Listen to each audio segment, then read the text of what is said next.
ପାଖାପାଖି 3 ବର୍ଷର 6 କୋଟି ଟଙ୍କା ପାଇବେ ପାଇଲେ ଆତ୍ମସାତ କରିବେ ଆଉ ବାଣ୍ଟିବେ ତାଙ୍କ ଲୋକଙ୍କୁ। ଯେ ସ୍କୁଲ ବନ୍ଦ ଥିବାରୁ ସ୍କୁଲ ବାରଣ୍ଡାରେ ପାଠ ପଢା ହେଉଥିଲା। ୟା ଠୁ ବଳିକି ଆଉ ହାସ୍ୟାସ୍ପଦ କଥା କଣ ହେଇପାରେ?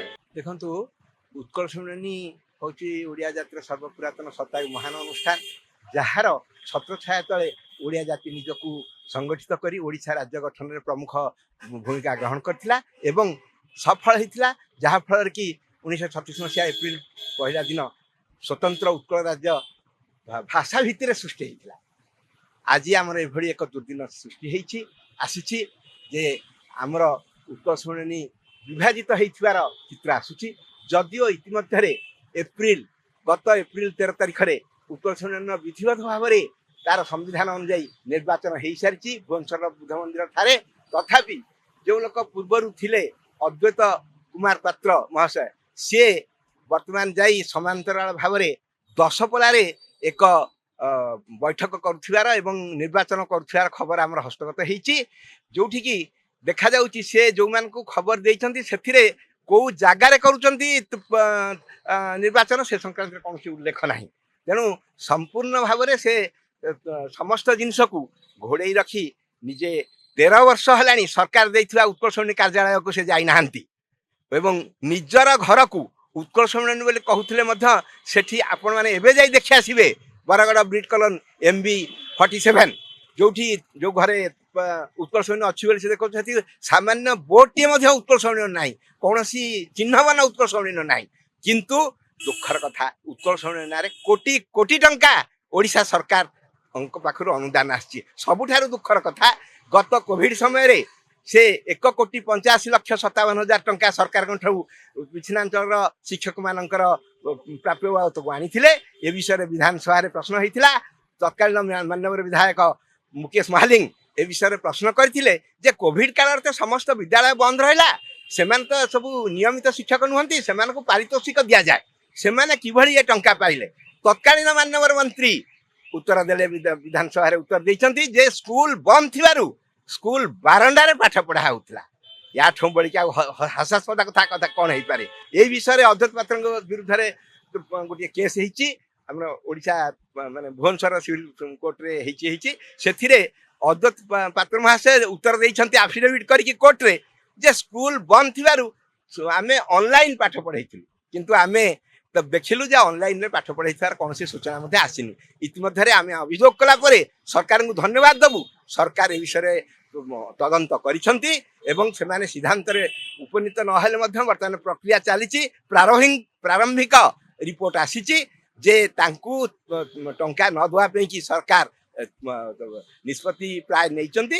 ତେଣୁ ସିଏ କିଭଳି ଟଙ୍କା ପାଇବେ ସେଇ ଆଶାରେ ବାରମ୍ବାର ବିଭିନ୍ନ ଜାଗାକୁ ଦୌଡୁଛନ୍ତି। ତାରି ସେଇଭଳି ଗୋଟିଏ ପଦକ୍ଷେପ ସ୍ୱରୂପ ସେ ନିଜେ ଯାଇ ଦଶପଲ୍ଲାରେ ଆଜି ମିଟିଂ କରିକି ଓଡ଼ିଶାବାସୀଙ୍କୁ ବିଭ୍ରାନ୍ତ କରିବା ପାଇଁ ଚେଷ୍ଟା କରୁଛନ୍ତି ଯେ ଉତ୍କଳ ସମ୍ମିଳନୀ ସଭାପତି ଅଛନ୍ତି ଏବଂ ସେ ନିର୍ବାଚନ କରୁଛନ୍ତି।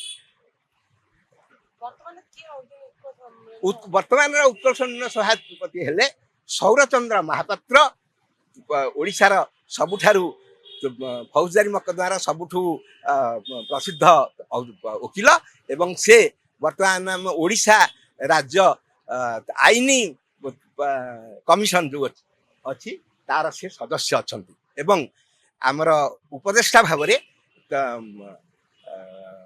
ପ୍ରାକ୍ତନ ନ୍ୟାୟମୂର୍ତ୍ତି ଚିତ୍ତରଞ୍ଜନ ଦାସ ସେ ମଧ୍ୟ ଅଛନ୍ତି।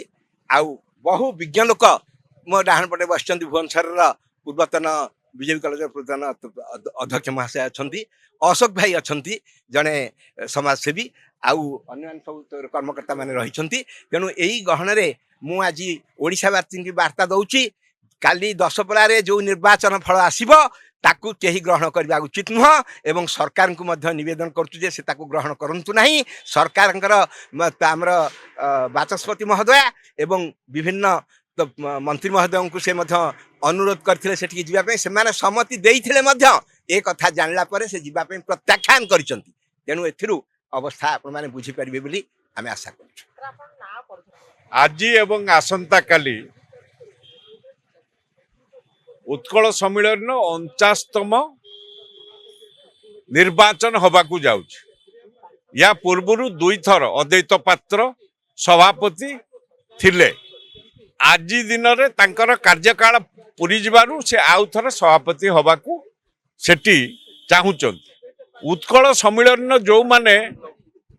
ଯୋଉମାନେ ଭୋଟର ସେମାନେ ଖାଲି ଓଡ଼ିଶାର ନୁହନ୍ତି, ଛତିଶଗଡ଼, ଆନ୍ଧ୍ରପ୍ରଦେଶ, ବାଂଲା, ପଶ୍ଚିମବଙ୍ଗ, ମେଦିନାପୁର, ଝାଡ଼ଖଣ୍ଡ ଏବଂ ଓଡ଼ିଶା, ଓଡ଼ିଆ ଭାଷାଭାଷୀ ଅଞ୍ଚଳରେ ଥିବା ସଂଗଠନ ହେଉଛି ଉତ୍କଳ ସମ୍ମିଳନୀର ସଂଗଠନ।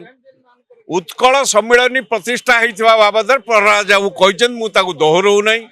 1903 ମସିହାରୁ 2026 ମସିହା ପର୍ଯ୍ୟନ୍ତ ଉତ୍କଳ ସମ୍ମିଳନୀର ଉଦ୍ଦେଶ୍ୟ ହେଲା ମା ମାଟି, ସାହିତ୍ୟ, ସଂସ୍କୃତି, ଆମ ପରମ୍ପରା ଏବଂ ଭୌଗୋଳିକ ସୀମାକୁ ରକ୍ଷା କରିବା ପାଇଁ ଉତ୍କଳ ସମ୍ମିଳନୀ ପ୍ରତିଷ୍ଠା କରାଯାଇଥିଲା। ଆଜି ଦିନରେ ତାହା ସମ୍ପୂର୍ଣ୍ଣ ଭୁଳିସାତ ହେଇକି ଏକ ବ୍ୟକ୍ତିଗତିଆ କାର୍ଯ୍ୟକ୍ରମରେ ରହିଛି। ବର୍ତ୍ତମାନ ଇଏ ପଇସା ପାଇଁ ଯେଉଁ ସଭାପତି ହେଉଛନ୍ତି, ପାଖାପାଖି 3 ବର୍ଷର 6 କୋଟି ଟଙ୍କା ପାଇଲେ ଆତ୍ମସାତ କରିବେ ଆଉ ବାଣ୍ଟିବେ ତାଙ୍କ ଲୋକଙ୍କୁ, ସେଇଥିପାଇଁ ସଭାପତି। 21 ମସିହାରେ କୋଭିଡ ବେଳେ 1,85,57,000 ଆତ୍ମସାତ କରିଛନ୍ତି, ତାର ହିସାବ ନାହିଁ। ପଇସାଟା ଆସେ କାହିଁକି ଆଉ କ'ଣ ପାଇଁ ଆସେ?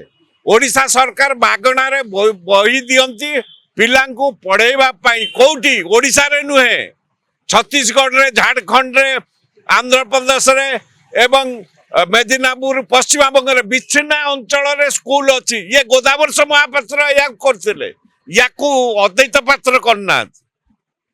ସେଇ ଯୋଉ ଶିକ୍ଷକ ମାନେ ତାକୁ ଶିକ୍ଷାଦାନ କରନ୍ତି ଓଡ଼ିଆ ଭାଷାରେ, ଓଡ଼ିଆ ପିଲାଙ୍କୁ, ଯାହା ମାତୃଭାଷା ଓଡ଼ିଆ, ଯିଏ ଭାଗବତ ପଢ଼େ ତା ବାପା ଛତିଶଗଡ଼ରେ, ଝାଡ଼ଖଣ୍ଡରେ, ତାଙ୍କର ପିଲାଙ୍କୁ ପଢ଼େଇବା ପାଇଁ ଆନୁମାନିକ ଶିକ୍ଷକ ମାନଙ୍କୁ ପଇସା ଦିଆଯାଏ 10,000ରୁ 15,000 ଟଙ୍କା।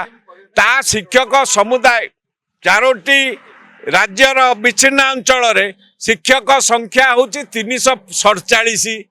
ଅଦ୍ୱୈତ ପାତ୍ର ତାକୁ 780 ଦେଖେଇକି ପଇସା ଡବଲ ନିଅନ୍ତି। ଏବଂ ଯେଉଁ ଶିକ୍ଷକ ମାନେ ପାଠ ପଢ଼ାନ୍ତି ନାହିଁ, ନାଁକୁ ତାଙ୍କ ରେଜିଷ୍ଟର ମେଣ୍ଟେନ ହୁଏ, ସେ ପିଲା 10,000 ଟଙ୍କା ଦରମା ପାଇଲା ବେଳେ ଅଦ୍ୱୈତ ପାତ୍ରଙ୍କୁ 5,000 ଟଙ୍କା ଦେଇଦିଏ, କାରଣ ଏକାଉଣ୍ଟ ପେ ହୁଏ, ସେ ଏକାଉଣ୍ଟରୁ ଉଠେଇକି 5,000 ଦେଇଦିଏ। ଏଇ ଭାବରେ 6 ବର୍ଷ ହେଲା କାର୍ଯ୍ୟକ୍ରମ ଚାଲୁଛି, ଆକୁ ବିରୋଧ କରିବାକୁ କେହି ନାହିଁ। ସରକାର ପଇସା ଦଉଛନ୍ତି, ତାର ହିସାବ ନେଉନାହାନ୍ତି।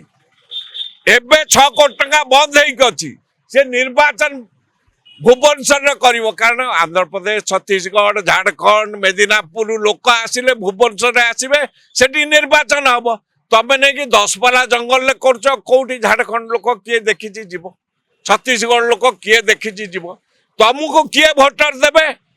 ଆଇନରେ ଅଛି, ଆପଣଙ୍କର ରାଧାନାଥ ରଥ ଥିଲାବେଳେ ଏବଂ ହରିଶ ବକ୍ସି ପାତ୍ର ସଭାପତି ଥିଲାବେଳେ, ରାଧାନାଥ ରଥ, ହରିଶ ବକ୍ସି ପାତ୍ର ସଭାପତି ଥିଲେ। ସେମାନେ ତାଙ୍କ ଉତ୍କଳ ସମ୍ମିଳନୀର ବାଇଲରେ ଅଛି, ଯେଉଁମାନେ ଶିକ୍ଷକତା କରିବେ ସିଏକୁ ଆନୁଷଙ୍ଗିକ ସ୍ୱଳ୍ପ ଦିଆଯିବ, ତାଙ୍କ ବେତନ ତାଙ୍କୁ ଦିଆଯିବ, କିନ୍ତୁ ସେମାନେ ଭୋଟର ହେଇପାରିବେନି। ଉତ୍କଳ ସମ୍ମିଳନୀର ଶାଖା କାର୍ଯ୍ୟାଳୟ, ଜିଲ୍ଲା କାର୍ଯ୍ୟାଳୟ ଏବଂ ବିଚ୍ଛିନ୍ନାଞ୍ଚଳ କାର୍ଯ୍ୟାଳୟ ଭୋଟର ନୁହନ୍ତି। ସିଏ ମାଷ୍ଟର ମାନଙ୍କୁ ଯାହାକୁ ଅଦ୍ୱୈତ ପାତ୍ର ଦରମା ଦେଇକି ଅଧେ ପଇସା ପକେଟକୁ ନିଅନ୍ତି, ସେଇଆଙ୍କୁ ଭୋଟର କରିକି ଗାଡ଼ି ଭଡ଼ା ଦେଇକି ଡାକିଛନ୍ତି, ଭୋଟ ଦେଇକି ଆଉ ଥରେ ନିର୍ବାଚନ ଲଢ଼ିବେ ଏବଂ ଜିତିଲେ 6 କୋଟି ଟଙ୍କା ଓଡ଼ିଶା ସରକାରରୁ ପାଇକି ଆତ୍ମସାତ କରିବେ। ଉତ୍କଳ ସମ୍ମିଳନୀ ଘରକୁ ଆସନ୍ତିନି, ଭୁବନେଶ୍ୱର ମିଟିଂ କରନ୍ତିନି। ଏଇ କଥାକୁ ବିରୋଧ କରିକି ଆଜିର ପ୍ରେସ୍ କନଫରେନ୍ସ ହେଉଛି।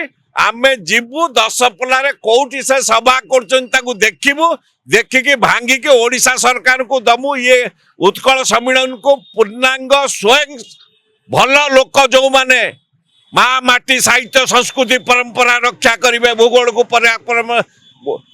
ସୀମାକୁ ରକ୍ଷା କରିବେ, ସେଇ ଲୋକକୁ ନେଇକି ଉତ୍କଳ ସମ୍ମିଳନୀ ଗଠିତ ହଉ, ଆମେ ସରକାରକୁ ଅନୁରୋଧ କରୁଛୁ। ଧନ୍ୟବାଦ।